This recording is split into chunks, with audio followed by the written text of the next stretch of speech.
Ito ang Broad Streamcast Communicators, ang naiiba at kakaibang plataporma sa digital broadcast. Mula Luzon, Visayas, Mindanao hanggang sa iba't ibang dako ng mundo. Broad Streamcast Communicators, ang sandigan ng sambayanan mula sa walang labis at walang kulang na pagbabalita, paglilingkod, maglalahad ng mga mapagbuong komentaryo at usaping pambayan para sa kapakanan ng karamihan. Broad Streamcast Communicators, tuwirang maglilingkod ngayon hanggang sa susunod na henerasyon.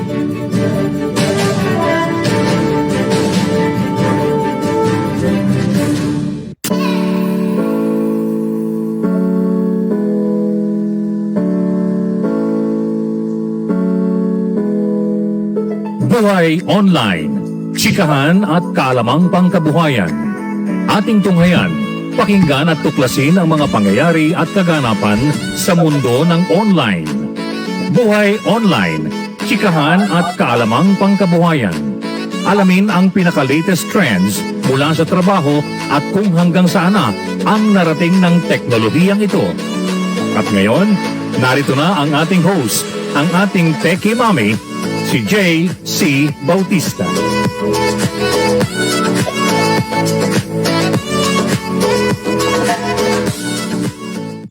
Hello! Happy Monday everyone! Happy rainy Monday here. Ito sa Pampanga, umuulan po. Ang lakas ng ulan, but it's a nice Monday morning despite the rain because we're getting some sort of chilly weather here. Actually, kagabi, first time, di ako nag-aircon matulog because it was pretty cool.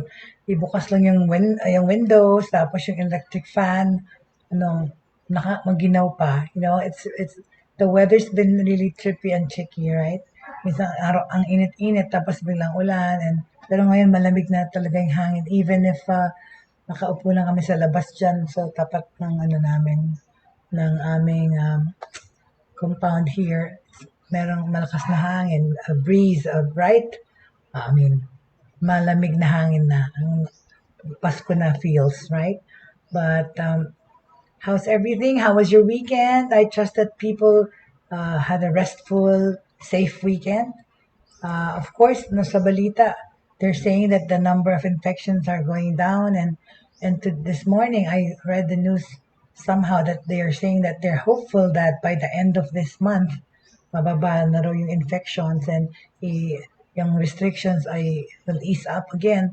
Ang lang kasi sa atin, ganyan, parang it's like a vicious cycle. Bababang konti, pero tapos magsisipasyalan na naman ng okay naman lang kasi like what happened in other countries, like na-vaccinate na and all,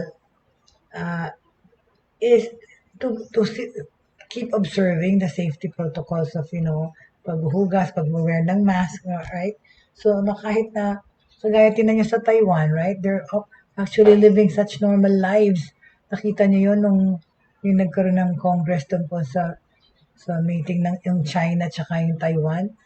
Doon sa China, lahat nakamaskara nung nag-attend ng parang Congress. Nag-uusapan kasi yung pagre-reclaim ng China sa Taiwan. Ayaw, of course, pumayag ng Taiwan because they have their own government already.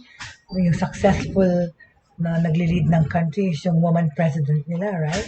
And sa Taiwan naman, pag nakita mo yung nag-attend ng Congress, they had no masks already. Ang dami-daming tao dun sa kongreso nila, walang maskara dun sa loob, ha? Pero actually, because I have a lot of Taiwanese students, they still wear masks when they go out naman and when they go to enclosed places, right? But they've been successfully dealing with this virus situation. Diba? Kailan pa kaya natin ma-achieve yung ganun? Samantalang we've been doing all the same protocols that they're doing supposedly. Pero yun na nga, yung mga anomalya ngayon na in-investigate is hindi naman ginagawa extensively claimed by some people. But, we've had the longest lockdown. In connection to that, okay, I'd like to talk about my first news of the day. Government cuts. Okay, let's see. government cuts quarantine time for, kita niyan, the government cuts quarantine time for mga fully vaccinated na mga tao. The government, nakita ka naman nagtutungo, dumaan ka, and it's okay. That was my hubby trying to duck. But anyway, ayan, government cuts quarantine time for fully vaccinated people, alright? So, ayan, to sa immigration yan. It was last week, okay? Last week, hindi pala ako, a few days ago, sorry. The Philippine government has agreed to shorten iksian yung quarantine period para sa mga pumapasok na travelers who are fully vaccinated against COVID-19, okay? Alright? Starting October 8, 2 days ago, fully vaccinated travelers na galing sa green or yellow list countries, di ba? Naalala niyo yun yung sinabi kong mga listahan ng countries, green at yellow. So starting 2 days ago, starting nung Sunday, right? Starting nung Friday, fully vaccinated travelers from those green and yellow list countries need only to undergo facility-based quarantine until the release of their negative COVID-19 swab test results, which will be taken on their 5th day. Ibig sabihin, kung nasa hotel sila, di ba, after pagdating nila kasi they're supposed to stay in a hotel. So, they're supposed to, yung mga facility-based quarantine, doon sila magsistay until they'll take the swab test on their 5th day. Okay, doon sila magsaswab test on the 5th day. Right? Meanwhile, after which they will be required naman to undergo home quarantine until their 10th day of isolation. So, 5 days ka sa hotel, diba? Pero kasi on the 5th day mo doon, yung meron ka ng supposedly resulta ng swab test mo. Tapos the rest of your 10-day isolation will be completed sa bahay niya or wherever your final destination is coming back from abroad. Okay? Meanwhile, unvaccinated naman or partially vaccinated individuals or those whose vaccination status cannot be verified or confirmed will be required to undergo facility-based quarantine until release of their swab test taken on their 7th day. Ito yung mga 2 weeks pa rin, alright? So, pag nasa hotel sila ng quarantine facility, on the 7th day pa lang sila bibigyan ng swab test, okay? Tapos i-release. Hindi gaya ng mga nabakunahan na, on the 5th day, pwede na kanilang swab test at pwede na silang umuwi. Tapos the remainder of their 10 days sa bahay na. Ito, sa 7th day pa lang sila magsaswab. Tapos pwede na silang umuwi sa final destination nila sa Pilipinas, whether it's in a house or in another hotel of their choice. And they have to sit out or complete their 14-day quarantine. Ito yung para sa mga hindi pa nabakunahan fully or partially bakunado lang, sa 14 days pa rin yung quarantine. Alright?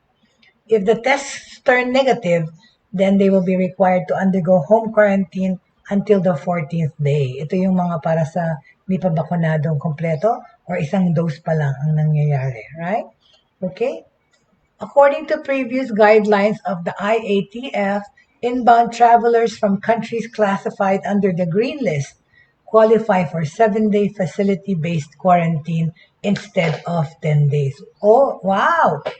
Oh, ulitin ko. According to the previous guidelines kasi ng IATF, inbound travelers from countries classified under the green list under the green list, sila nagko-qualify po ng 7-day facility-based quarantine lang. Yun nga, 1 week doon. 1 week lang, hindi 10, instead of 10 days. Those coming from countries considered as yellow risk must undergo a 14-day quarantine, of which 10 days will be spent at the quarantine facility. Ayun na, 10 days dun sa hotel, 4 days sa bahay. Yung isa naman, 10 days. Okay? 7 days sa hotel, 10 days sa bahay. Ay, tama ba yun? 5 days sa hotel, 5 days sa bahay. Okay? For foreign nationals naman, Roque said they shall be required to secure their own pre-booked accommodations of at least 6 days for the fully vaccinated. So, ayun, yung gaya nun. Yung mga foreigners or mga tourists na fully vaccinated, they're required to book at least a 1 week stay in a hotel of their choice. Pero hindi sila pwede lumabas. At least 6 days sila doon. Pero normally 5 days na. And at least 8 days for the unvaccinated and those with unverified and unconfirmed vaccination. The following are documents accepted for the verification or confirmation of the vaccination status of a traveler, okay? Certification from the Philippine Overseas Labor Office in the country, okay? Kailangan nyo ng certificate from the Philippine Overseas Labor Office sa country na origin ng Pilipino.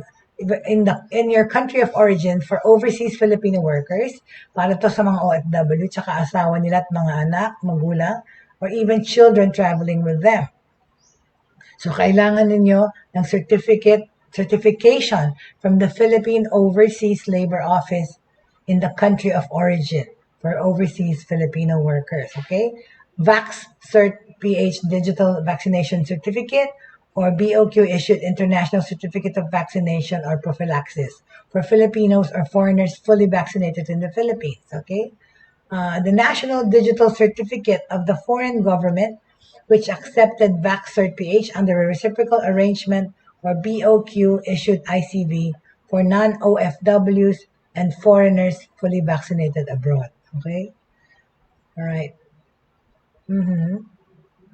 So, ayan ang news about ang quarantine na the quarantine is shortened, all right? Shortened quarantine period, okay? So, that's actually good news, right? Sa mga travelers kasi nowadays, if you travel, it's very expensive because doble yung gastos mo because you have to quarantine for 2 weeks, diba? Ay. That is really, really good news, okay? Anyway, on ano naman, yung mga pagbabakuna naman, di ba, the younger people are already being vaccinated up to what, 18 years old, right? Ang below 18, hindi pa, right? So, they are vaccinating na. It's moving along slow dito sa Pampanga eh. My son is 19 and hindi pa siya nababakunahan. Okay? Of course, ano pa rin, no? Trending pa rin yung pagkakapanalo ng Nobel Prize ng ating one and only Miss Maria Ressa. Diba? Despite kung ano-anong binabato sa taong to, na-acknowledge naman siya ng buong mundo for her efforts, right? So, proud no naman tayo for regarding Miss Marisa Ressa for winning the Nobel Prize. Pardon me. Miss Maria Ressa, the Nobel Prize, the first Filipina na number 8 na woman to win the Nobel Prize and the first Filipina to win a Nobel Prize. Ano bang sinasabi ko? Mobile Legend. The first Filipina to win the Nobel Prize. Teka. First nga ba siya? Pero diba, I read somewhere that some Filipinas were also given an award. Alumnus ng aking eskwela na Merinol. Some Merinolers, I think, were part of a project that was given the Nobel Prize also eh. Well, but a win is a win, okay? She received the country's first Nobel Prize but insisted that bakit ito merong issue dito, no? Merong issue akong nabasa na sa Inquirer kahapon. They're saying that Maria Ressa daw is lucky to be the first Filipino Nobel winner. But Cory Aquino could have won, but Ano naman to? Diyos ko. Department of Foreign Affairs, DFA Secretary Teodoro Locsin Jr. congratulated journalist Maria Ressa after receiving the country's first Nobel Prize, but insisted that the late former President Corazon Aquino could have gotten her own if it weren't for self-conceited and self-centered allies. Sabi nila, congratulations, Ms. Maria, a win is a win. Even Cory Aquino couldn't get it for restoring democracy through the first ever peaceful people power revolution that inspired the same throughout the Soviet bloc and the Asian dictatorships. Amazing, said Laksim through Twitter on Saturday. This statement came after Reza, who is also the chief executive officer of the online news site Rappler, shared the Nobel Prize with Russian journalist Dmitry Muratov for their efforts to safeguard freedom of expression, which is a precondition for democracy and lasting peace. Okay. Sabi ni Locsin in a series of tweets, he said that Ressa was lucky because she had better supporters than Cory ever did. Hindi bakit naman kailangan pang yung agawan ng thunder to si Maria Ressa, Teddy Boy Locsin, di ba? O ba't pagpipilitan mo pa si dating Pangulo? Sabi niya kasi, Cory Aquino, had a cabinet and a close clique of advisors of breathtaking self-conceit, self-exaggerated talent meme assholes. In her, with had gold, but couldn't be bothered to turn it into a Nobel laureate. Well, sorry, hindi nga siya binigyan ng Nobel Prize. And kahit sinong Herodes pa naman dapat yung kasama niya, yung world naman ang mag-acknowledge ng ano niya efforts and achievements po, Mr. Teddy Boy Locsin. So, iyaan mo ng si Miss Maria Ressa, ang kauna-unahang Nobel Prize winner from the Philippines. So, please, okay? Okay. In another tweet, the official further stressed the difference between the pair's allies. It is as if it was about her people. So full of themselves, they never even tried to clinch it for her, and it was suggested by US media we make the effort. She had a cabinet of conceited, self-centered assholes. Maria is lucky. She has real allies and supporters. She also has her newspaper to back her up. Of course, media is for her. Right? So, Locsin once served as a legal counsel and speechwriter to Aquino. O bakit hindi mo pinusyon? Kasama ka pala sa kabinete ng dating Pangulo. Alright? He is also the son of the late journalist Teodoro Locsin Jr., who was detained in the 1970s for criticizing the regime of the late dictator Ferdinand Marcos. It was a fight and she won. No other way to look at it. Cory did not get the Nobel Prize for the first and most successful peaceful people power democratic restoration in the history of humanity. Mahina nga yung mga nagpapasa o nagsasubmit, right? We failed Cory. We had gold in our hands and we couldn't get the prize for her. Okay na, okay. No use crying over spilt milk, alright? Water under the bridge. Okay. On the up and up naman, wait a minute. I saw some unnerving news. Ito ay tungkol sa show business, alright? Meron akong nakita. Ano ba to? Aha, where is that? Well, what happened? I saw in the news that an actor got arrested. Meron pang barilang naganap. Teka. I think it is, what is his name? Ba't nawala yung news bigla? What happened? Where's the news to that?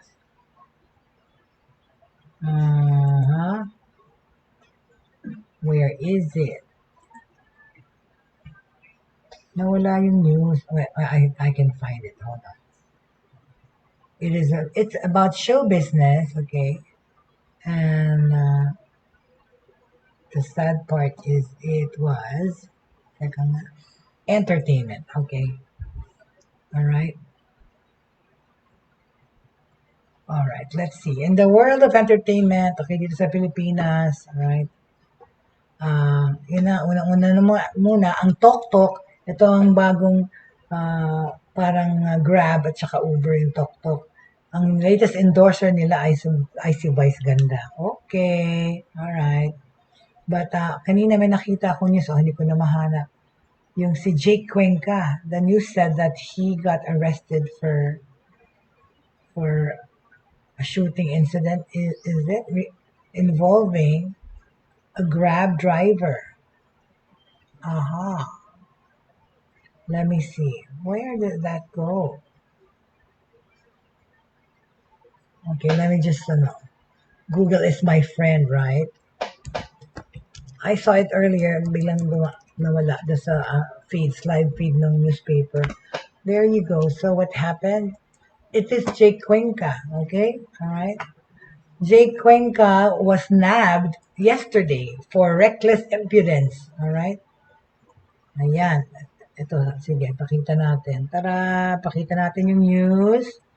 This is regarding Philippine entertainment. Okay? And, okay, let's see what happened. Ayan. Oh, hold on. Oops. Sorry. Wait a minute. Pasensya na po. Sorry. Okay. This is news from Manila Bulletin. Is it? Yeah. Ayan. Okay, lagay natin dyan. Okay? There you go. This is the news. Talaga itong mga artista hindi nila napipigilan sarili nila. Alam nilang they're public figures, right? Wala. May mga baril-baril pang nalalaman to. Okay, let's see. This is the news regarding entertainment in the Philippines. Okay, actor Jay Cuenca apparently is facing charges of reckless impudence. Okay, hold on a second. Wait a minute. I'm just gonna grab it again. Okay. All right. Here you go. Ayan. Okay. This is yesterday. It happened yesterday, is it? There. Jay Cuenca arrested after police car chase in Mandaluyong City. Ay, sus naman. Ito mga to. Ano namang ginawa? Okay, let's find out. All right. Okay. Actor Jay Cuenca arrested after police car chase in Mandaluyong City. All right. Police arrested actor Jay Cuenca following a car chase in Mandaluyong City Saturday night, October 9. This was revealed by Eastern Police District National Capital Region Police Director PB General Matthew Bakay following operations during an interview on DZBB. It all started when the vehicle of Cuenca rammed the police patrol cars. Ano ba yan? Binangga ng kotse niya ang mga police patrol car. Ano yan? Despite this, the actor continued to drive. Parang timang to si Raulo. Operatives pursued the vehicle. It was at this point, okay, when the escaping vehicle was cornered somewhere on Shaw Boulevard, it was discovered that the driver of the vehicle was Cuenca. Nakipag-diin, siya ngang nakabunggo. He rammed the police patrol cars. Oh my gosh, hindi sinabi anong oras to. Then, naghabulan, when the escaping vehicle was cornered, they saw that the driver was Jay Cuenca. Last night at about 9 p.m., may dumaan na sasakyan. Unfortunately, tinamaan ang sasakyan ng mga pulis natin at hindi tumigil ang sasakyan. What do you call this? Ano ba tawag doon? Basta na bundol. Hindi man bundol kasi parang nag-raise na siguro ang bilis niya, lasing o ewan ko yan, natamaan niya yung mga sasakyan ng pulis. Alright? Hindi lang isa, dalawa. Mga sasakyan. Cuenca tried to escape again. Okay? Unfortunately, tinamaan sasakyan ng mga police natin. Tapos, hindi talaga tumigil. So, when he grazed those police cars, he didn't stop. He went straight. Hinabol siya ng police hanggang sa makarating sa area ng Pasig sa may Shaw Boulevard. And when confronted, nakita na ang driver ng sasakyan ay ang actor na si Jay Cuenca. Cuenca tried to escape again. Stupid. So stupid. Kung sa Amerika yun, ganyan, chase. Hindi siya natakot. It was at this point that one of the police officers shot one of the tires of the actor's vehicle. Oh, ito naman katangahan. Cuenca's car finally stopped. Unfortunately, a stray bullet hit a Grab driver nearby. Stupido. O, tinamaan, hindi naman inisip yung safety ng mga, ko. Hindi ka sharpshooter, parang tinamaan yung tires, pero nag-ricochet siguro dun sa Grab driver. Oh my God. During the chase, kailangan i-disable ang sasakyan. Kaya, pinutukan ang gulong. May Grab driver na tinamaan ng stray bullet. Nasa maayos naman na kalagayan sa ospital ang Grab driver. Ay, salamat naman that he is out of danger. Okay? Or is not in danger, but he is safe. Following Cuenca's arrest, police immediately checked his vehicle. No illegal items were found inside the car of Kylie Versosa's boyfriend. Ano ba to? Sinabi pa yung girlfriend sa news. Diba? Kailangan pa isali.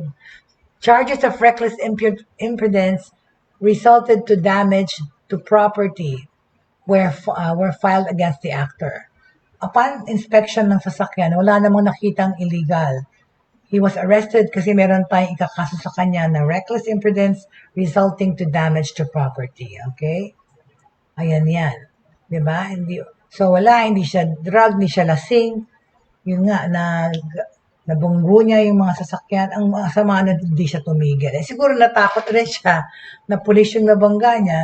So inisip na niyang umarangkada na lang. Pero hello, ayan. Please, be careful, careful, careful. Okay? Ano ba yan? Okay?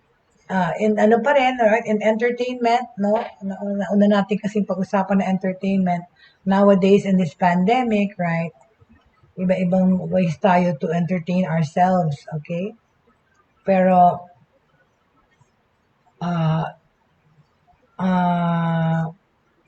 itong balita na sasabihin ko is about paano ka magkakaroon ng spa quarantine party, right?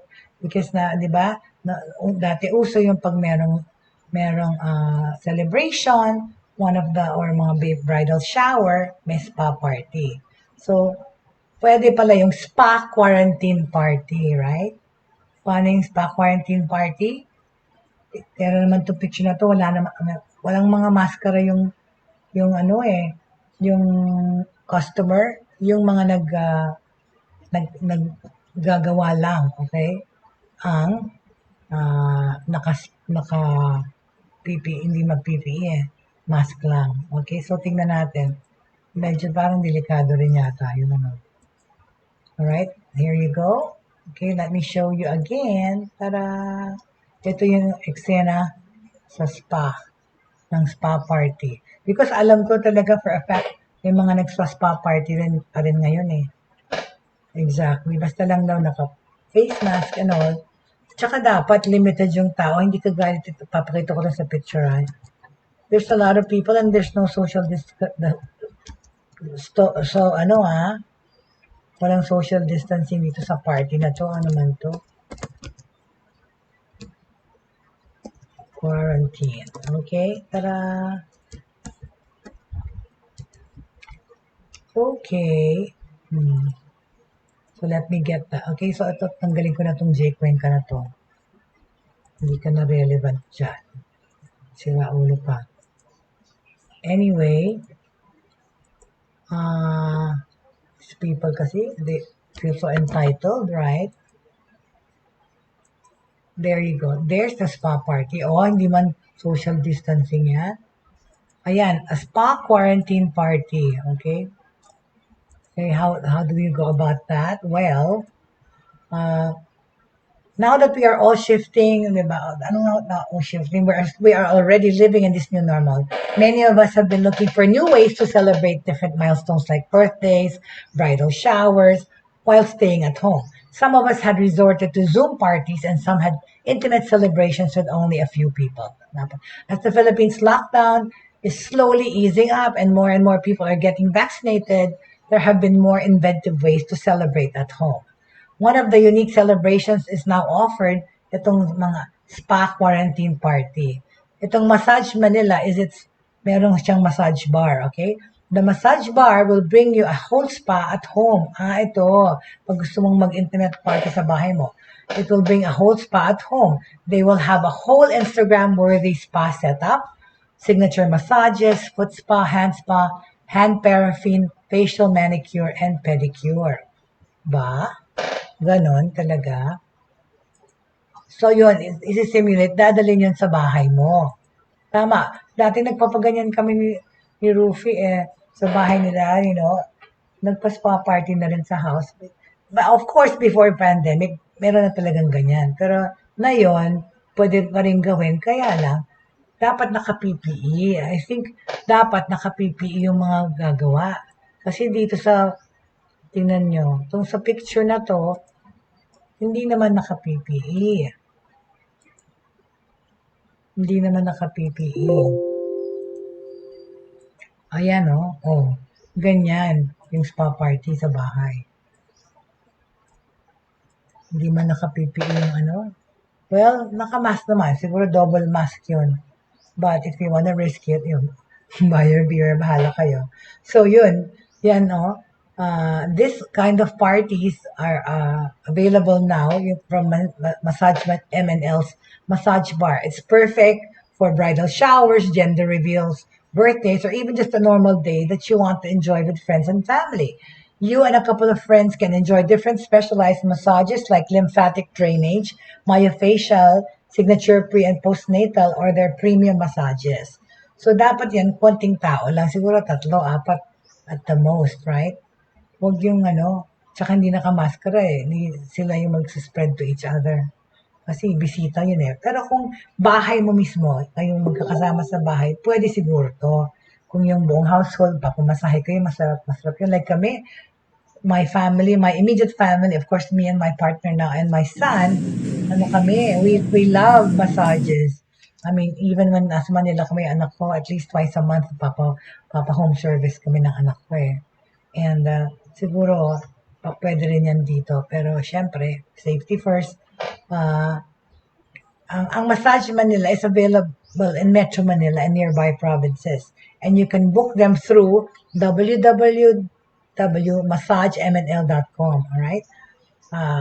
Massage M&L was established in October 2019 after offering specialized home service massages. So, to be creative about your parties, ayan, isa yan sa spa quarantine party, pwede mong gawin, okay? Pero konti lang ang tao, huwag yung madaming bisita or household nyo lang, right? Okay? Alright. Okay, next. Next order of the day.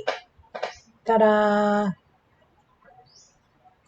Ang galing na tong J-Kwenta na to. Alright. And on another note, okay, remember the trending issues about Facebook na merong whistleblower ang Facebook na feature ko ng isang araw. Ngayon, meron ng muka. Ayan. There's already a face to this person. This is her. Si Francine Cogan, the whistleblower of Facebook, the one that exposed the fact na ang Facebook daw, inuuna ang profit kesa sa safety ng mga tao. And she had documents to prove it. All right? Whistleblower urges regulation to tackle Facebook crisis. Okay? Kasi she used to be an employee of Facebook and also of Instagram and WhatsApp. Hello there, Gino. Thank you for watching. So, talking about this whistleblower, si Francis Cogan, that I mentioned the other day. So now she has a plea, all right? The whistleblower urges regulation to tackle Facebook crisis. Ito na siya, meron ng face, si Francis Hogan, all right?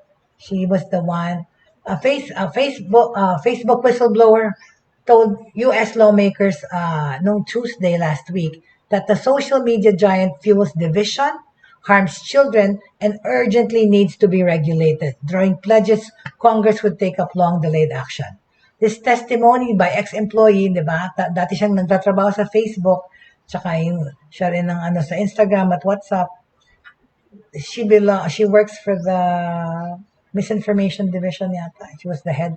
She has fueled one of Facebook's most serious crises yet, and prompted a denial from CEO Mark Zuckerberg, who said sa isang post niya that her claim that the company prioritizes profit over safety was just not untrue. But she also leaked documents, di ba? Hogan testified on Capitol Hill after she leaked realms of internal research, okay? Meron na siya mga dokumento, research, meron siya mga analytics, meron siyang mga graphs at mga reports na nailabas niya sa kumpanya. Tapos 'di ba nga ang naano nun sabi nila ng Facebook hindi siya kakasuhan, 'di ba? Siguro i-offer na lang ng milyones. What do you think, right? But I believe that Facebook's products harm children, sabi niya, and it weakens our democracy. Congressional action is needed. They won't solve this crisis without your help. So she's begging she's begging the Facebook. Yes, tita. Oh, thank you so much. Thank you po. My tita is here. Kama nang siya. Nandito po yung aking tita. Mag-hello ka, tita. Sorry po. Huwag tanghalian na kasi may daladalang okoy, tsaka Oy, pero puro gulay. okoy na gulay, at tsaka ang dala Takoyaki daw, sabi ni Jaye. takoyaki. No? Nilagay naman sel-sel. Thank you very much. That's my tita baby, Del Coro, Lakap Del Coro. Okay? So, ayun. So, what was I saying about the whistleblower is, sabi nga niya, it doesn't protect the children. It infringes on our democracy. She believes that the Facebook products harm children. And yun na nga, nag-whistleblow siya, nag-resign siya kasi hindi na niya matiis yung kanyang nalaman, right? In her testimony, she emphasized the power held by a service that is tightly woven into the daily lives of billions of users. She also noted that the risks, risks that the social media giants' platforms are fueling are a contagion of eating disorders, body shaming, and self-dissatisfaction that is particularly dangerous for young people. Di ba nga, yun na nga, doon na nga sa mga Korea, even Japan, people are affected by social media. In Japan recently, meron ding mga celebrities nag-suicide because of their unhappy feelings about what they read and what they watch on social media, YouTube, Facebook, right? Instagram, whatever way. Okay? Sabi niya, there are going to be women walking around in this planet in 60 years with brittle bones because of the choices that Facebook made around emphasizing profit today. Sabi niya, she was referring to the mga impact ng eating disorders sa mga babae na nagsa-social media. Di ba? Yung mga gustong pumayat sobra, nagpapagutom. Zuckerberg denied all the claims in a note to Facebook employees that he posted on his account, calling the argument that the company pushes content that makes people angry for profit deeply illogical. Okay? We make money from ads, and advertisers consistently tell us they don't want their ads next to harmful or angry content. And I don't know any tech company that sets out to build products that make people angry or depressed. Ayun na nga kasi, tinifilter yun di ba? Sinesensor naman, hindi naman talaga, hindi naman dapat pera-pera lang na lahat ng ad ilalabas mo kahit harmful. The moral, business, and product incentives all point in the opposite direction. Of all the claims, he said he was particularly focused on the ones about Facebook, and children, adding that he was proud of the work that the company has done to help young people in distress. Sabi pa ni Zuckerberg, as he recall his own calls, which dates back to years for the industry regulations to be updated. Gusto niya ring ma-regulate yung mga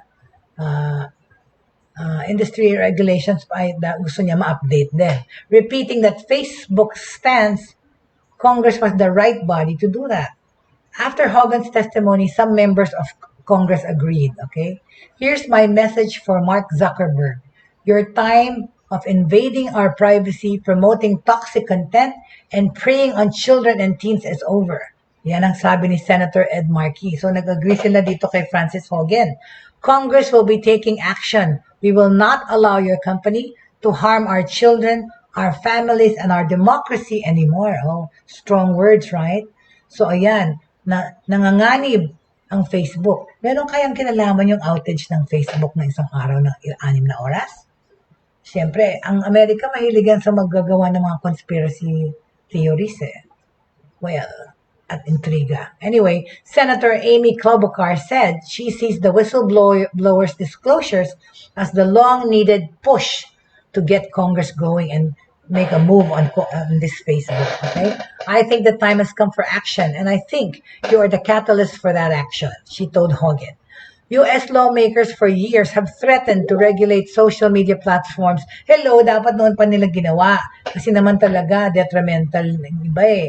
Diba? Kung ano-anong post na kung hindi kayang i-filter at saka i-censor, wag nang palabasin, wag nang Facebook, diba? They have threatened to regulate social media platforms to address criticisms that the tech giants trample on privacy, provide a megaphone for dangerous misinformation, and damage young people's well-being. So, nag-hi ka na si Tita Baby, nag-hi na dito. Opo, ang sarap pa kasi po ng lunch namin, barbecue na spare ribs, tapos meron kaming okoy. Yan po. Ano po ang lunch nyo? Anyway, Facebook has pushed back hard against the journal stories underpinned by the voluminous internal studies that Hogan leaked. And even before Zuckerberg's post, the company fiercely objected to her testimony on Tuesday. A Facebook statement called her, okay, sabi nila tungkol kay Francine, a former product manager who worked at the company for less than 2 years, had no direct reports, never attended a decision point meeting with C-level executives. We don't agree with her characterization that many issues she tested and on the many issues that she testified about. Sabi ito ni Lina Piesch, Director ng Policy Communications ng Facebook. Okay? Si Hogan is a 37-year-old data scientist from Iowa who has worked for companies including Google and Pinterest. Okay? She delivered hours of testimony that showed developed understanding of Facebook's mentality. Okay? A lot of changes I'm talking about are not going to make Facebook an unprofitable company, sabi niya. It just won't be a ludicrously profitable company like it is today. Kasi nga, gusto lang niya talagang pigilan yung mga parang, for her, lax na ano ng Facebook na inaalaw just anybody as long as it's negosyo. Yan ang pinapoint niya. Obviously, bottom line is, she's saying that pinaprioritize ng Facebook ang profit over the safety of the children and over our democracy and freedom, okay? She returned repeatedly to the idea na ang Facebook is a platform where human behavior was being manipulated to keep people on the app and engaged. Hogan noted that she believed Facebook was not intrinsically bad, but rather needed external intervention to guide it away from a place that breeds toxicity. Sabi ng mga eksperto, they were not sure that the revelations from Hogan's testimony would serve to end years of partisan squabbles on the matter. Kasi matagal na pala itong binagdidiskusyonan sa Kongreso yung tungkol sa mga social media platform. Dapat i-regulate lang kasi talaga eh, di ba? Hello there! I do not see your names, so thank you for those joining me. Hi, Miss Angelica Paz! Good morning! Gino Salaw, good morning. Nakikita ko ang name ni Tito Tony, ni Kuya Tony Salaw, and namimiss po namin siya, ang aming katihing presidente who passed away a few weeks ago. But anyway, hello there, Gino. Thank you for watching. Miss Angelica Paz, hello to the Lacap family, and hello to my Bautista family. But anyway, continuing on about Facebook and the whistleblower, okay? It's possible, sabi ni Paul Barrett, the Deputy Director ng New York University Stern Center for Business and Human Rights. It is possible, but far from assured, that today's hearing will mark a real inflection point. Hogan spoke less than a day after Facebook, its photo-sharing app Instagram, and message service WhatsApp went offline for roughly 7 hours, 6 to 7 hours, hitting potentially billions of users and highlighting global dependence on its services. See, kakasabi ko pa lang, di ba? A day after nagsalita siya sa Facebook, nag-off-air ang Facebook. Pagkatapos niya i-whistleblow, di ba? Conspiracy, ano na naman, teorya. Anyway, all right. This is the latest news about the whistleblower, Francine Ho again. In connection to this, meron naman akong may rebuttal naman dyan ang Facebook, okay? Let's see, all right? Facebook defends itself. All right, there you go. This is a news coming naman from Philippine Star, okay? Facebook fights global outage and whistleblower revelations, all right? Ayan. Okay, ito naman. Tara! Okay. Facebook fights global outage and whistleblower revelations. Okay. Sandali lang ha. Oops, sorry. I'm moving myself. Ito na tapos na balita. Tara! Yeah, next week we'll go back to, tomorrow we'll have specific topics again to discuss. Anyway, so ito yung Facebook's fights global outage and whistleblower revelations. In answer naman to this Francine Hogan update, okay?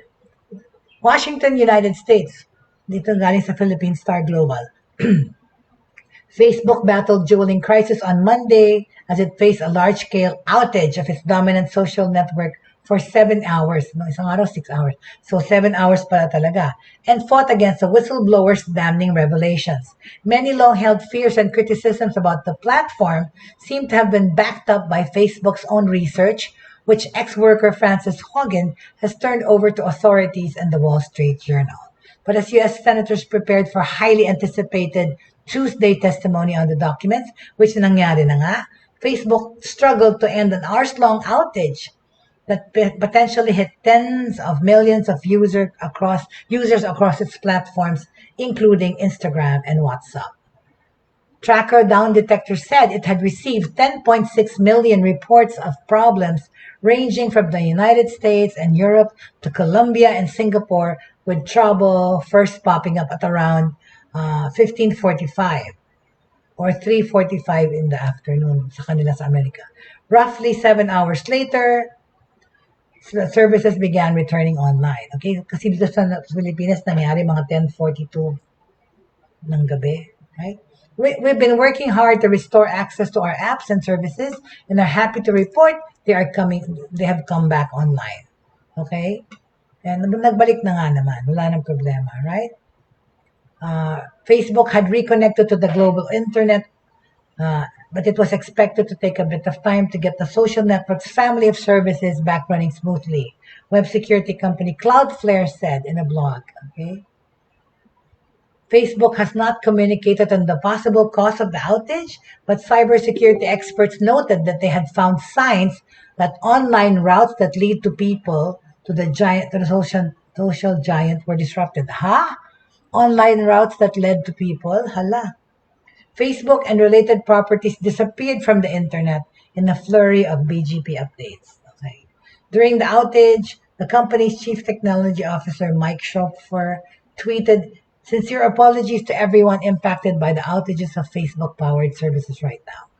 Users who are trying to access Facebook in affected areas during the outrage were greeted with a greeting.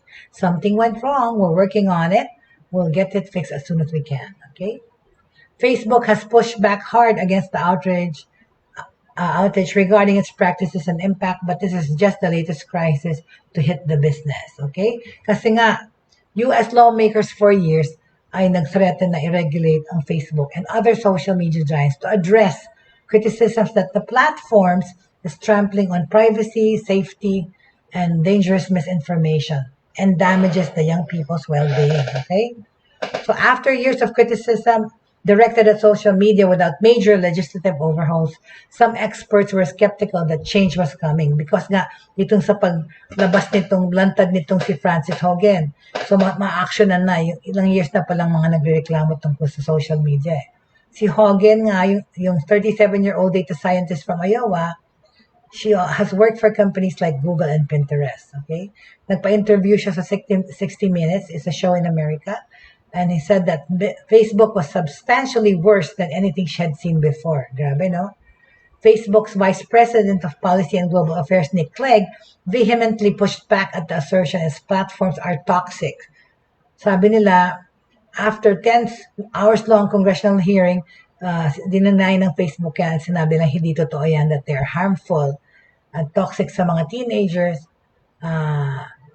you know, and at saka profit lang ang inuuna. Okay? Substantial evidence suggests that experiences on Instagram and Facebook make body dissatisfaction worse. Sabi nila pati body shaming, no? Those are the things na apektado ng Facebook or social media. Talaga naman even YouTube, any social media medium na pwedeng mag-remark, mag-post, mag-comment, yan ang nakaka-apekto ng buhay or pag-iisip, especially ng mga young people, right? They're very, very, kagad, depressed by what they read, they're affected, right? Okay, so that's the news about that. All right? Sa Philippines pala, no, nakakalimutan ko kanina. This is news about the Philippines and Shopee, all right? E-commerce naman to. Magandang balita from Shopee. Tada! All right. Okay, tapos na tong all right, there you go. Ano ba tong special offer? Let's see what it is. And with that, I will end the show, okay? Kasi bilis ng oras. Late na naman kasi kung pumasok. Shopee drives growth for partner merchants, all right? Consumer behavior continues to evolve as more people shop online and embrace digital payment methods. Sa Southeast Asia, there is 70% year-on-year increase in shoppers who prefer e-wallets as a mode of payment. And in the Philippines, there is 133% growth in consumers who opt to use e-wallets, okay? A contributing factor on why brands and retailers continue to ramp up efforts to offer safe, rewarding, tsaka yung cashless, tsaka contactless pagbabayad, okay? So, Shopee, all-in-one mobile wallet, meron na rin siyang ganun, recorded a 57x uplift in the number of Shopee Pay partner merchants. Last 9.9 Super Shopping Day, yung kanyang 9.9 Super Shopping Day compared to the 4.4 Mega Shopping Sale. Ngayon may 10.10 Shopping Sale, di ba? Since yesterday. Among the growing list of Shopee Pay partner merchants ay yung Gongcha, National Bookstore, Moonleaf.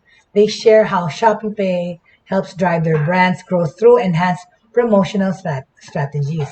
Para sa National Bookstore, okay, customers enjoy a safe and seamless experience with Shopee Pay through its scan-to-pay features tsaka exclusive promos. Yung sabi ni Sandra Ramos Padilla, ang Managing Director ng National Bookstore, Shopee Pay has empowered our laking national customers with a new way of shopping for books and supplies in our branches tsaka nationwide. Tsaka na nga, orderin online. And it helps strengthen our omni-channel strategy as we adapt to challenges brought about by the pandemic. Okay? Customers have responded positively to the availability of Shopee Pay as a payment option at the National Bookstore outlets, resulting in an uplift of transactions which more than tripled, okay? Itong buyers, itong quarter. Yung Gongcha naman, to yung mga milk tea. Sabi nila, the Shopee Pay system na mga e-wallet allows them to showcase their products and reach a broader audience through regular participation in Shopee Pay promos and campaigns. Kasi nga palagi may campaign ng Shopee rin eh. Well, Lazada rin naman. Lahat naman yata ng e-commerce or social media or online na shopping. Gongcha Philippines said Shopee enhanced Gongcha's publicity in digital marketing. Everybody has to be digitally market themselves naman talaga di ba? Every month is most awaited because of the monthly sales and surprise deals. Oo nga, meron sila talaga yung anak ko, pati yung mga food panda. May silang special offer minsan, kunyari, $1 delivery. Pero may oras lang. Kunyari, in the next 30 minutes, pag hindi ka bumili ng ganon, hindi mo ma-avail. Yung ganun-ganun mga promo, iba-iba, right? So that's this October, okay, even more Shopee Pay merchants are participating in the 10-10 Brands Festival campaign. Ayan ang campaign nila ngayon, 10-10. Ang kasali dyan, Bonchon, Papa John's, Tapa King, at marami pang ibang brands. I-check out nyo na lang sa app nyo, okay? But of course, they're offering discounts because of the 10-10. Naswerte sa mga in-chicken 10-10 na yan, alright? Okay? This 10-10 Brands Festival, okay, you can get more exclusive promos when you buy load, pay bills, and scan to pay with Shopee Pay. Stay connected with your loved ones when you buy mobile load at up to 50% off. Make sure to pay your bills on time this 10-10, okay? And get up to 50% cash back from Meralco. Aba, ano? 50% cash back? Pag nagbayad ka ng 10-10, ne? Sa Meralco, Maynila, mabuti nga bayaran na namin yung ilaw. Globe Smart and over 60 partner billers. Stock up on food and essentials when you avail of Shopee Pay. 1 peso deals, and scan to pay at Pure Gold, Potato Corner, Moonleaf, Coffee Bean, Tea Leaf, and more Shopee partner merchants. Check out yun na lang. Okay, of course, sa balita, voter registration is ongoing, okay? In-extend. Okay?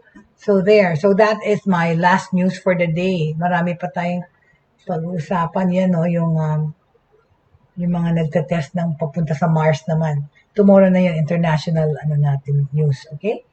On this note, I'd like to end today's episode, please. And happy Monday po. At salamat sa mga sumama sa atin today dito sa show. And I hope you have a good lunch po. And kita-kita tayo po muli tomorrow. But of course, ang news natin today, sinabi natin na ang government has cut down the quarantine time for fully vaccinated travelers. Okay? Good news yan. Lalong-lalo na, of course, yung mga balikbayan. Okay? 10 days na lang yung quarantine pag naka-fully bakuna kayo at para dun sa mga not vaccinated or half vaccinated, 14 days pa rin. So, yun. Yung 10 days na po na yun ay 5 days dun sa hotel. Tapos on the 5th day, pwede na kayong kumuha ng swab test. Tapos the rest of your 5-day quarantine, you can do it at home or wherever your final destination is. Yung 14 days, ganun din. Sa 7th day ka pwede mag-quarantine. Of course, coming from a facility ka, na quarantine facility, pagdating mo sa Pilipinas. So thank you very much. And of course, like I always say, please, please, please don't forget to have faith and keep hope, love in your hearts. Okay? All right, very good. No picture yung spa party. Tinanggal ko na kasi yung spa party. Ayan, meron na. Okay. So anyway, thank you so much for joining me. Have a good day. Faith, hope, and love po palagi. And see you tomorrow. Thank you very much.